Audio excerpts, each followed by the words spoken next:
जय जगदंबे. आज नवरात्रीचा 9वा दिवस आणि देवी सिद्धिदात्रीची आज पूजेचा दिवस आहे, कारण ही नवदुर्गातली 9वी दुर्गा आहे. देवी कमळावर बसलेली आहे, लाल वस्त्र तिने परिधान केलेलं आहे, उंच मुकुट घातलेला आहे आणि स्मित हास्य देवीची ओळख आहे. देवीला लाल कमळाचं फूल व्हावं, खीरपुरीचा नैवेद्य लावावा. देवीच्या उपासनेने भक्ताला सिद्धी, नवनिधी, बुद्धी आणि विवेक प्राप्त होतो, त्याचबरोबर मोक्षही प्राप्त होतं. देवीची पूजा करताना पर्पल कलरचं वस्त्र आपण घातलं पाहिजे, हे महत्त्वाकांक्षेचं प्रतीक आहे. भगवान शिवांनी सुद्धा उपासना करून देवीकडनं 8 सिद्धी प्राप्त केल्या: अणिमा, महिमा, लधिमा, गरिमा, प्राप्ती, प्राकाम्य, इशित्व आणि वशित्व.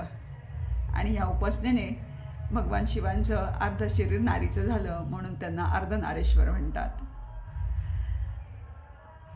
9 दिवस आपण नवदुर्गांचं पूजन करतो आणि 9व्या दिवशी आपल्याला त्या पूजेचं फळ मिळतं, सिद्धी प्राप्त होते. आपली मनोइच्छित ज्या गोष्टी आहेत ती भगवती आपल्याला देते, त्या पूर्ण करते. आता देवीची पूजा करताना जसं अनुभव तिची सेवा करावी, त्याची सेवा करण्यासाठी आपली शारीरिक आणि मानसिक स्थितीसुद्धा उत्तम असावी लागते. आपली शारीरिक स्थिती उत्तम राहण्यासाठी आपण सात्विक आहार घ्यावा, व्यायाम करावा, सूर्यनमस्कार घालावे, योगा करावा. त्याचबरोबर मानसिक स्थिती उत्तम राहण्यासाठी प्राणायाम करावे, ध्यान करावं. त्याच्यामुळे आपली मानसिक स्थिती, एकाग्रता उत्तम होते आणि एकाग्रता वाढते. आपल्याला पूजा अर्चेमध्ये आपल्याला शरीराची स्थिती उत्तम असणे खूप महत्त्वाचं आहे, म्हणून प्रत्येकाने आपल्या शरीराची स्थिती आणि मनाची स्थिती उत्तम ठेवावी, म्हणजे आपल्याला अनेक सिद्धी प्राप्त होतात.